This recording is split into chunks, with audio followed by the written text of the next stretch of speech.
So it's not a question. DIVO has beaten SCHD by more than 2 percentage points per year over the past 5 years. If you're holding SCHD and you've never honestly looked at DIVO, that number of course deserves some of your attention, but the comparison has more to it than a 5-year return figure, and few of the differences between these two funds significantly change the long-term outcomes depending on what you're actually trying to build here, okay? Here, I want to go over the complete breakdown of each of these, okay? So SCHD obviously is the Schwab US Dividend Equity ETF, currently trading around $33 a share, expense ratio 0.06, dividend yield around 3.2%, annual dividend just over $1 a share, 3-year average dividend growth rate 8.19%, 100 holdings selected by index rules for dividend consistency and financial quality, quarterly payer, assets under management about $98 billion. DIVO is the Amplify CWP Enhanced Dividend Income ETF. It's a different animal, actively managed by Capital Wealth Planning, right? CWP. DIVO holds approximately 25 to 30 high-quality dividend stocks, right? Microsoft, JP Morgan, J&J, Coca-Cola, KO, McDonald's, Home Depot, Visa, PG, one of my favorites, and Apple are some of its top holdings.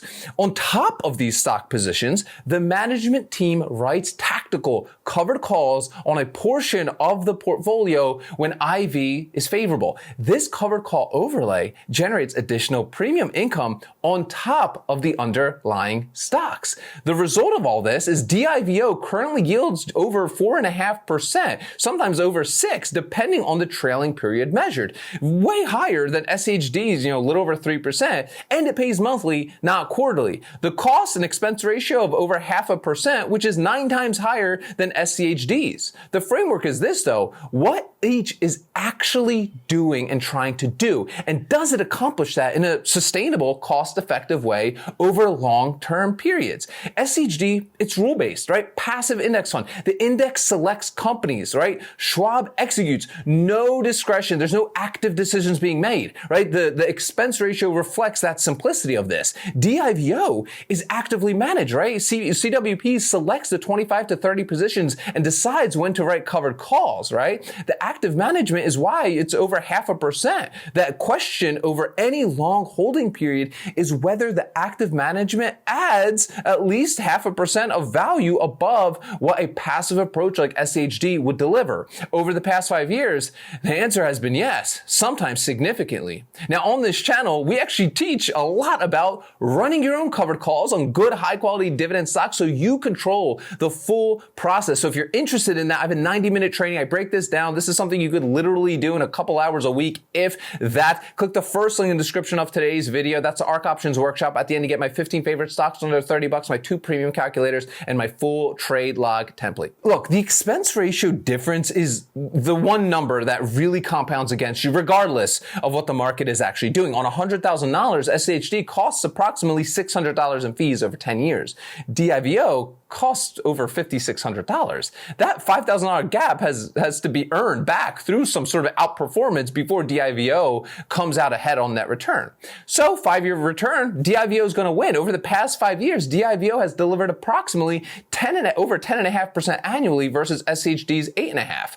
On $100,000 starting capital after fees, DIVO at 10% net of fees, approximately $261,000 after 10 years. SCHD around $223,000 after 10 years. DIVO wins by approximately $38K on the same starting capital over 10 years after accounting for the full fee difference. The outperformance has been, of course, substantial enough to cover the 9x higher expense ratio and still coming out ahead. But what about the 1-year return? SCHD wins there, okay? Here's really the reversal that makes the comparison a little bit more honest between these. Over the past year, SCHD has returned approximately 26 to 33%. DIVO returned approximately just under 18. The 2026 market rotation towards defensive value and dividend-oriented stocks obviously has favored SCHD significantly, right? We've seen this. The 5-year DIVO advantage was partly built on a period where high quality large cap tech names, right? We got Microsoft, Apple, JP Morgan, they led the market. Those are DIVO's top holdings. When they run, DIVO obviously runs with them. SCHD's index criteria selects different companies, way more consumer staples, healthcare, we got utilities and value industrials that lagged during the tech dominated period, right? In 2026, with the market rotating, SCHD's sector mix has significantly outperformed, right? Neither trend though is permanent. We got to talk about risk here though. This is key. DIVO's maximum drawdown since inception, 30%. SCHD's is 33%. DIVO has historically fallen less in bad periods, which makes sense given it 25 to 30% concentrated quality names and covered call overlay are providing a buffer on that downside. It's part of the reasons why I run my own covered calls. DIVO's current volatility, 2.36%. SCHD is approximately 3 to 4%. DIVO is the lower volatility fund despite having covered call overlay and concentrated holdings. But the next question is dividend growth, right? And this is the variable that really matters for us long-term income investors. SCHD's 3-year average dividend growth rate is over 8%, right? That's confirmed. This produces a year 10 income of approximately $583 a month on $100,000 in starting investment.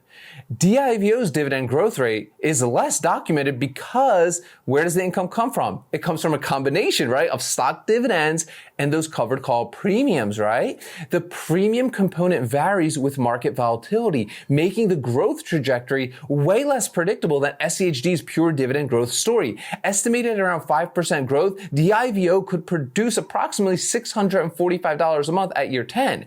The income numbers are close, obviously, but SCHD's income trajectory, it's way more predictable, while DIVO's is totally depends on both the dividend growth of its holdings and the ongoing covered call premium environment that it's selling those options on. But here's the real scorecard of this all. 5-year total return, DIVO wins after fees. 1 year in 2026 performance, obviously SCHD takes the cake. Current yield, DIVO at approximately 4.5 to 6% versus SCHD's 3.2%. Monthly income, DIVO. Quarterly income, SCHD. Expense ratio, obviously SCHD by a 9x margin. Dividend growth predictability, SCHD. Downside protection, DIVO. Slightly, right? Simplicity and cost efficiency, obviously SCHD. And look, neither of these wins across every single dimension, right? That's impossible. DIVO is the right choice for investors who want higher current yield, right? Monthly payments, and are comfortable with active management costs and concentrated holdings. SCHD is the right choice for investors